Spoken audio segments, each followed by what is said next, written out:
देखिए, ये नक्शा आदि विश्वेश्वर मंदिर जो तैयार था, जिसके अभी अवशेष वहाँ पर बहुत सारे विराजमान हैं, इसी नक्शे के आधार पर वो मंदिर बना था 1585 में, जिसको ध्वस्त किया औरंगजेब के सिपह सलारों ने 1669 में। और इसके साथ ही काशी के हजारों मंदिर तोड़े गए थे। इसके तोड़ने में केवल बनारस का एक मंदिर शेष बचा था, वहाँ तक इसकी सेना नहीं पहुँच पाई थी। जो करदमेश्वर महादेव हैं, वह मंदिर छोड़ करके बाकी इसने हमारे सारे आस्था के मंदिरों को ध्वस्त किया था। तो इस तरह से उसने बनारस का जो नामो निशान मिटाने की कोशिश किया, हमारे आस्था के केंद्र बिंदुओं पर प्रहार किया था। अब इसका सबूत हमारे पास आदि विश्वेश्वर से लेकर के कम से कम सैकड़ों मंदिर बनारस के अभी मौजूद हैं। इसके बारे में ये मॉडल हम आपको बताना चाहते हैं। आदि विश्वेश्वर ज्ञानवापी मंदिर का ये कंप्लीट मॉडल हम लोगों ने उसी नक्शे के आधार पर बनाया है। पूरा मॉडल तैयार किया गया है और ये इसमें कहीं भी कल्पना मात्र कोई चीज़ नहीं है। 1 सेंटीमीटर के बराबर, 1 फीट के बराबर 1 सेंटीमीटर का पैमाना हमने माना है और उसके आधार पर प्रथम तल, द्वितीय तल, शिखर, कलश और हमारे जो सभा मंडप है, हमने इसको कंप्लीट करने का प्रयास किया। हम नहीं कहते कि 100% हमने तैयार किया, लेकिन इतना ज़रूर कहेंगे कि 90-95% हमने इस मॉडल को करेक्ट बनाया है। इस पे अब ये जो मॉडल है, इस पे देखिए, इन्होंने तो हमारा ये पूरा सभागार गिरा दिया है। इतने हमारे 3 मंडप गिरा दिया, 60 फीट ऐसा और 125 फीट ऐसा इन्होंने जो स्थान निकाला है, उस पे ये नमाज पढ़ते हैं। और इन्होंने बजू टैंक भी ये यहाँ पर इन्होंने बनाया है। ये स्थान पे इनका बजू टैंक है। अब इससे आप सीधे देखिए तो हमारा गर्भगृह दिखता है। भोलेनाथ जहाँ विराजमान हैं, वो यहाँ से साक्षात गर्भगृह के नीचे वो दिखता है। ये पूरब की दिशा है।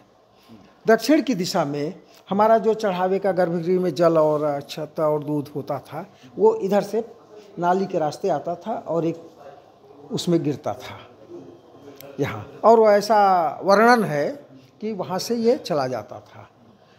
इसमें गोलकुंडा की खदान में एक हीरा मिला था। हीरे की कहानी ये है, क्योंकि आज वो भी पेच फंस रहा है हीरे को लेकर, लेकिन मेरा अपना मत बिल्कुल स्पष्ट है। चाहे जो भी कहे, मैं ये नहीं कहता कि कौन क्या बोल रहा है। गोलकुंडा की खदान से एक हीरा मिला। हीरा को वहाँ के लोगों ने जो है ओरछा नरेश के पास ले आए। उन्होंने कहा कि ये ज्योतिषियों को दिखाया। ज्योतिषियों ने कहा कि महाराज, ये हीरा बहुत शापित है, जहाँ रहेगा बड़ा दुष्प्रभाव डालेगा। तो उन्होंने इसका हल खोजा। तो उन्होंने कहा इसका हल एक ही है कि काशी में इसको भोलेनाथ को सौंप दिया जाए, वही इसके हल को कम कर, इसके प्रभाव को कम कर सकते हैं। वही हीरा उस समय काशी में आया और शिवलिंग के ऊपर रखा गया। आज ये जो हीरा आप शिवलिंग के ऊपर देखिए, आप एक हीरा भी हमने दिखाने की कोशिश किया है प्रतीक रूप में। वही हीरा जो है ये है, और इसमें कोई चक्री, कोई पंखी, कोई फव्वारा कुछ नहीं था। आज उस चित्र को देख करके आप कह सकते हैं, जिसको ये कहते हैं कि ये चक्री है, ना चक्री है, ना फव्वारा है, ना कुछ है। इन्होंने किया क्या है, ये हमारा हीरा रखा हुआ था, वही स्थान है। इस चीज़ की ये जांच करा ले, इनको पता लग जाएगा कि ये कब का बना हुआ है। ये मंडप, हाँ, मंडप में देखिए, अब जहाँ तक मंडप की बात है, ये श्रृंगार मंडप ध्वस्त है। यहाँ पूजा आज भी होती है। आज साल में एक बार है, मुलायम सिंह के समय में बंद कर दिया गया, नहीं तो इसके पहले अनवरत पूजा होती थी। ये दंडपाणी मंडप, गणेश मंडप, इधर ऐश्वर्य मंडप, इस तरफ जो है तारकेश्वर मंडप, बीच में ज्ञान मंडप है। ये ज्ञान मंडप देखिए, ज्ञान और वापी, ज्ञान वापी कोई अलग से कहीं नाम नहीं है, हमारे पुराणों में है।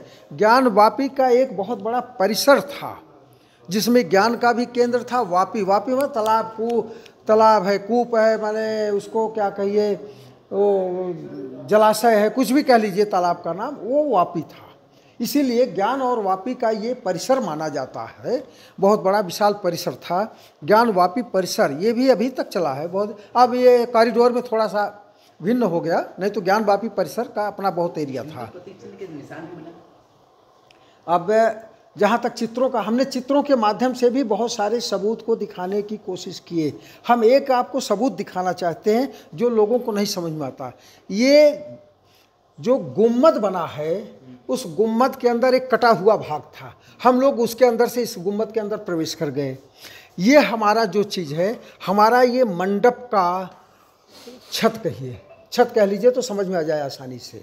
छत, इसके ऊपर 15-16 फीट ऊपर तक ऐसे गोले में गुम्मद बना हुआ है, और गुम्मद के अंदर की ये दीवार है जहाँ ये लोग खड़े हैं। गुम्मद के अंदर की दीवार देखिए, इसमें कैसे ईंटें लगी हुई हैं। अरे वो तो माने बहुत विशाल इन्होंने वो किया। यही संरचना जो है तीनों गुम्मदों पर है, और उसके नीचे हमारा जो मंडप है उसका आवरण है ये। अब देखिए ये सारे सबूत जो है, जहाँ नमाज पढ़ते हैं वहाँ भी ये सबूत हैं। क्या वो कौन बनाएगा इसको? क्या उन लोगों को प्रेम हो गया था? क्या औरंगजेब को प्रेम हो गया था कि उसने मंदिर बनवाया और मस्जिद बनवाया और सारे हमारे प्रतीक चिन्ह उकेड़ दिया उसमें? ये सब कपोल कल्पित इनकी है। ये एक लाइन में कहते हैं कि हम नहीं मानते इसको, हम नहीं मानते, बस। अब पश्चिमी दीवार पे, आज पश्चिम दिशा में आप खड़े हो जाइए, आपको साक्षात मंदिर दिखता है। मंदिर के ऊपर 3 गुम्बद अवशेष में बने हुए हैं। ये हमारी डिजाइन, हमारा कलाकृतियाँ, हमारे जो है घंटे की आकृतियाँ, डिजाइन जो है, ये सब कमल की पंखुड़ियाँ देखिए साफ साफ दिखता है। इनके किसी मस्जिद में कहीं दिखता हो, कहीं मगर लगा है क्या? मगर की मूर्ति तय खाने में कैसे मिली? इन्होंने कहा वो पहले हमारे एक जगह बना था, वो मगर की मूर्ति लग। आज ये अपनी कोई भी मस्जिद दिखा दें कि इन सारे सबूत उनके मस्जिदों में है जो उन्होंने बनाया है। हमारे तो सारे सबूत भरे पड़े हैं।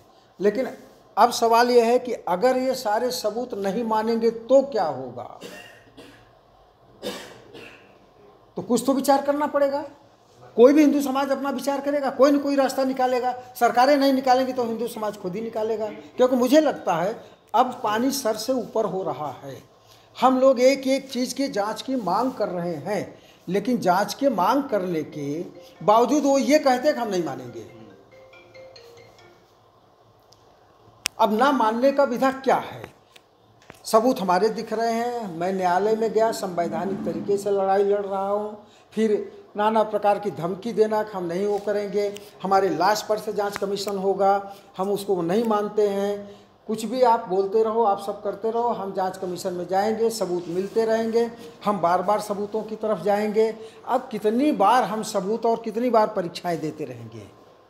परीक्षाओं में पास भी होते हैं पर हमें नियुक्ति का पत्र नहीं मिलता है। हर परीक्षा में पास होना और नियुक्ति का पत्र नहीं मिला, मतलब हर परीक्षा में हमारे सबूत साबित होते हैं पर हमें पूजा की अनुमति मंदिर में क्यों नहीं मिलती है? तो ये बहुत सारे यक्ष प्रश्न हैं जो सरकारों के पास भी है, या जब कोई नहीं करेगा तो हुई है वही जो राम रुचि राखा। हिंदू समाज अपना सलटने के लिए सोचेगा कि क्या रास्ता निकालेंगे। न्यायालय में ये चीज़ें हैं, न्यायालय में चीज़ें, न्यायालय में चीज़ें नहीं। न्यायालय में गए, न्यायालय को क्या, न्यायालय दे रहा है, सारी सब चीज़ें हैं। अब न्यायालय कहे कि ये नहीं है, ये मंदिर के सबूत नहीं, न्यायालय ही कह दे, ये यही कह दे न्यायालय की मंदिर नहीं है मस्जिद है, कह दे न्यायालय। न्यायालय की भी अपनी एक सीमा है, आपको बता दें। इतने सारे सबूत के बाद किस आधार पर न्यायालय फैसला करेगा कि ये मस्जिद है?